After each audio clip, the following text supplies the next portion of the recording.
Hello दोस्तों, नमस्कार। स्वागत है आपका हमारे यूट्यूब चैनल संदीप सॉल्यूशन पर। हर प्रकार की समस्याओं का समाधान, ज्ञान की चर्चा भी मिलती है, मोटिवेशन भी मिलते हैं। और आशा भी करते होंगे आप सुनते होंगे, समझते होंगे। तो बताओ हमको कि आपको क्या अच्छा लगता है कमेंट में। और बहुत कुछ जानकारी आपको मिलेगी। हम आज आपको जानकारी देंगे कि जहाँ तक आज हम संसार के अंदर देखें तो भागवत हैं, बहुत लोग पसंद करते हैं। वास्तव में भागवत सुनने तक नहीं है, भागवत ग्रहण करने तक है। भागवत को सुनकर समझकर अपने अंदर उतारो, अपने अंदर से ग्रहण करो। भागवत क्या कहती है,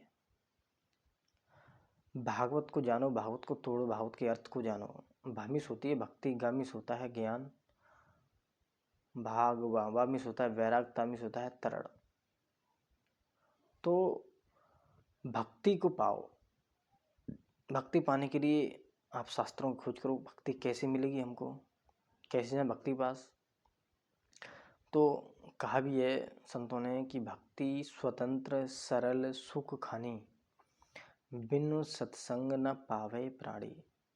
भक्ति है जो सरल है, स्वतंत्र है। स्वतंत्र, वो किसी के अधीन नहीं है, वो किसी के बस में नहीं है, वो किसी टाइम के अधीन नहीं है, वो दिन रात के अधीन भी नहीं है, वो तीर्थ यज्ञ हवन के भी अधीन नहीं है। वो तो स्वतंत्र है। और आज हम जो भक्ति करते हैं तो अधीन होकर भक्ति करते हैं। भक्ति को गुलाम बना रखा है। भक्ति के लिए हमें टाइम चाहिए, ऐसा नहीं है। भक्ति तो स्वतंत्र बोली गई है, जो किसी के अधीन नहीं है, किसी के बंधन में नहीं है, और सरल है। सुख की खान है, उसमें अनन्य सुख है, वहीं से सब सुख मिलते हैं। सुख की खान है। और कहा आगे कि बिन सत्संग, लेकिन उसमें एक बात आती है, बिना सत्संग के आप पा नहीं सकते हो। बिन सत्संग न पावे प्राणी। प्राणी को बगैर सत्संग से प्राप्त नहीं हो सकती भक्ति। तो भक्ति को पाने के लिए आपको सत्संग में जाना होगा। और आज देखा होगा कि लोग भागवत में तो जाते हैं पर सत्संग से बहुत ज़्यादा नफरत करते हैं। सत्संग पता नहीं उन्हें क्या लगता है। भाई भागवत तो द्वापर से स्टार्ट हो गई, राजा परीक्षित की कहानी से स्टार्ट हो गई। उससे पहले क्या था? उससे पहले भगवान राम आए, उन्होंने भी सत्संग सुना। भगवान कृष्ण ने भी सत्संग सुना। भगवान शंकर ने भी सत्संग सुना। जितने भी संत हुए, जितना भी इतिहास आता है, सबने सत्संग सुना।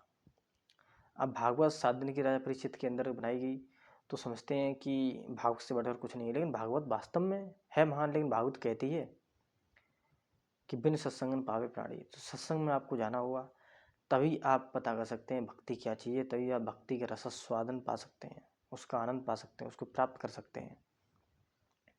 कि सत्संग बहुत बड़ी चीज़ है।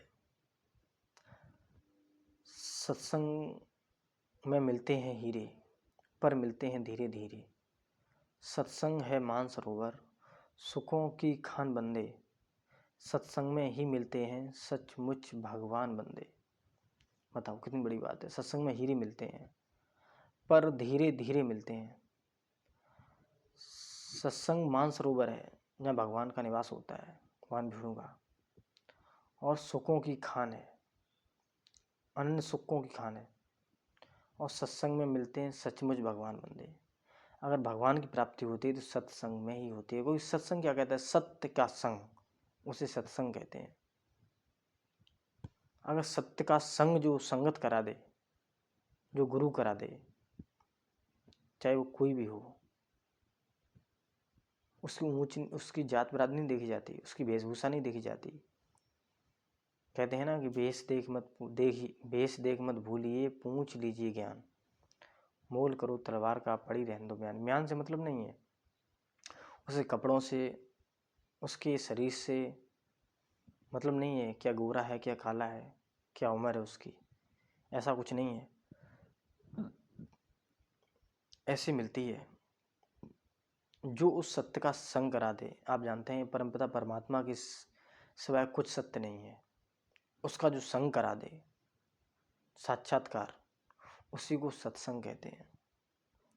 ऐसी बातों का सत्संग नहीं, बातों सुनने से सत्संग नहीं होता। सत्संग का प्रैक्टिकल होता है। इसलिए खोज करो ऐसे गुरु की, खोज करो ऐसे सत्संग को पाने की, और विचार करो शब्दों पर। तभी आप आगे बढ़ सकते हैं भक्ति पथ पर।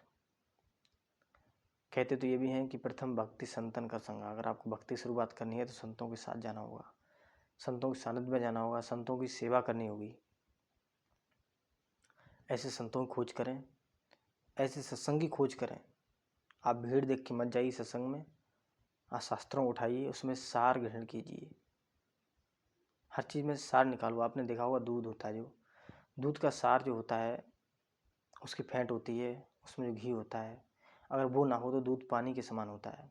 आपकी ज़िंदगी में अगर भगवान नहीं है, प्राप्ति नहीं है ईश्वर की, और भजन नहीं है, तो आपकी ज़िंदगी 84 लाख योनियों में ही गिनती आएगी। इंसान होकर भी आप इंसान नहीं है। कहते ही बड़े भाग्य मानुष तन पावा। बड़े भाग की बात कहाँ रही? ये तो सभी बड़े भाग, सब योनियों में अगर आपने भगवान को नहीं पाया तो फिर मनुष्य की बात कहाँ आती है? इतना अच्छा शरीर इंसान लेकर भी अगर भगवान की प्राप्ति ना करे, भजन ना करे, तो धिक्कार है ऐसी ज़िंदगी पर।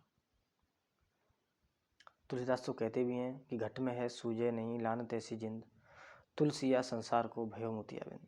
वो कहते हैं कि घट में है लेकिन दिखता नहीं इंसान को, तो उसे जिद आती है। कहते हैं हमें जिद आती है इंसान पर कि घट में सूझे नहीं लानत ऐसी जिंद, तुलसिया संसार को भयो मोतिया बिन।